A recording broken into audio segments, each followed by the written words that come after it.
اتنے لوگ میرے گاؤں میں اتنے لوگ آج یہاں موجود ہیں. شہر کا ایک بہت بڑا ادارہ جامع العلوم، دستار بندی کا جلسہ، 10 بچے کی فراغت. اگر ہر بچے کے 100 رشتہ دار آ جاتے تو 1000 لوگ جمع ہو جاتے.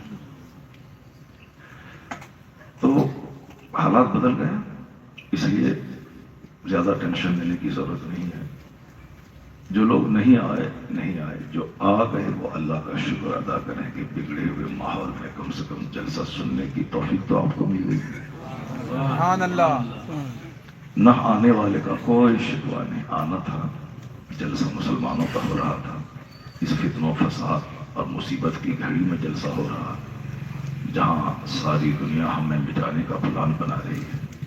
ہمیں اس سنکٹ کی گھڑی میں اسلام بچانے کے لیے کیا کرنا چاہیے؟ تو نہیں ہوا تو چلیے، جو نہیں آیا. جو آ گئے سمجھ لیں کہ وہ اپنی تقدیر پہ ناز کرے کہ اللہ نے آپ کو غافلین کی جماعت میں نہیں، ذاکرین کی صف میں شامل کر دیا. سبحان اللہ. جلسے میں اکثر ہوتا ہے کہ جو عالم نہیں آتے ہیں انہی کا چرچا زیادہ ہوتا ہے، فلاں نہیں آئے، فلاں نہیں آئے، فلاں نہیں آئے. لیکن جو آ گئے ان کا استقبال نہیں ہوتا، ان کا چرچا نہیں ہوتا. تو ہمارا خیال اس سے الگ ہے کہ جو نہیں آئے، جو آ گئے ان کو زیادہ عزت دینی چاہیے، ان کا شکریہ ادا کرنا چاہیے. علاقے کے میں 100 مسجدیں ہیں، اگر 100 ائمہ کرام آ جاتے تو اسٹیج میں تل رکھنے کی جگہ نہیں ملتی. لیکن جو نہیں آئے، جو آ گئے ان کا استقبال ہے، دل کی گہرائی سے ان کا سواگت ہے. ان سبوں کی آمد پر جلسہ کرانے والے کو خوشیاں ہونی چاہیے. اللہ تبارک و تعالیٰ اس جلسے کو قبول فرمائے آمین. اور اس ذکر کی مجلس میں ہمیشہ مرتے دم تک شریک ہونے کی توفیق عطا فرمائے. آمین. میں اکثر و بیشتر کہتا ہوں کہ اس جلسے کو نارملی نہیں لیا جائے، ایک چلتا پھرتا مدرسہ ہے. ایک اس کو آپ موبائل ہاسپٹل کہتے ہیں، موبائل ریسٹورنٹ کہتے ہیں. اسی طرح یہ جلسہ ایک موبائل مدرسہ ہے، چلتا پھرتا مدرسہ. مدرسے میں جو بچے 360 دن میں پڑھتے ہیں، 5 سال میں پڑھتے ہیں، 5 سال کی ساری باتوں کو 1 گھنٹے میں یہاں سکھا دیا جاتا ہے. اور دین سیکھنا کتنا بڑا کام ہے آپ سمجھ سکتے ہیں. ہم لوگ اپنے پیر صاحب کو بڑا کہتے ہیں کہ ہمارے پیر صاحب کو چاہے قرآن یاد ہو نہ ہو، چاہے ان کو عربی گرامر پڑھانا آتا ہو یا نہ آتا ہو، قاعدے سے سورہ فاتحہ آتی ہو یا نہ آتی ہو، مگر وہ پیر صاحب ہمارے بڑے ہیں. یہ ہمارے گاؤں کے زمیندار ہیں، یہ بڑے ہیں. یہ صاحب ہماری مسجد کے امام صاحب ہیں، یہ بڑے ہیں. چاہے ان کو مسائل آتا ہو یا نہ آتا ہو، تو ہم لوگ جس کو چاہیں بڑا بنا دیتے ہیں. لیکن حضور سب سے بڑے ہیں، وہ جس کو بڑا کہہ دیں وہی بڑا ہے. آقا علیہ السلام کتنے بڑے ہیں کہ ہمارا بچہ بچہ جانتا ہے. اعلیٰ حضرت کی زبان میں سب سے اعلیٰ و اولیٰ ہمارا، سب سے اعلیٰ و اولیٰ ہمارا نبی. سارے اونچوں میں اونچا سمجھیے جسے، ہے اس اونچے سے اونچا ہمارا نبی. سارے اچھوں میں اچھا سمجھیے جسے، ہے اس اچھے سے اچھا ہمارا. جلسہ جنتی محفل ہے، جنتی محفل میں موبائل مت چلے. یہاں ایک محفل تو بچی ہے جو پاکیزہ محفل ہے، جہاں نہ غیبت ہوتی ہے، نہ شکایت ہوتی ہے، نہ گانا گایا جاتا ہے، نہ جھوٹ بولا جاتا ہے، نہ بدنگاہی کی جاتی ہے. جب تک 2-4 گھنٹے یہاں بیٹھے ہیں تب تک آنکھ بھی نیکی کر رہی ہے، علماء کرام کی زیارت ہو رہی ہے، کان اللہ کا ذکر سن رہے ہیں، زبان اللہ کی تسبیح پڑھ رہی ہے، اور چاروں طرف سے فرشتے اس محفل کو گھیرے ہوئے. آسمان سے رحمتوں کی بارش ہو رہی. جھوٹوں، لچوں لفنگوں، ڈکیتوں کی صحبت میں تو دن رات رہتے ہیں. فرشتوں اور علماء کی جھرمٹ میں اسی جلسے میں رہنے کو موقع ملتا ہے. تو اب عالموں کے پاس بیٹھ کر، فرشتوں کی جھرمٹ میں بیٹھ کر کھیل اور تماشے سے کام لیں. موبائل میں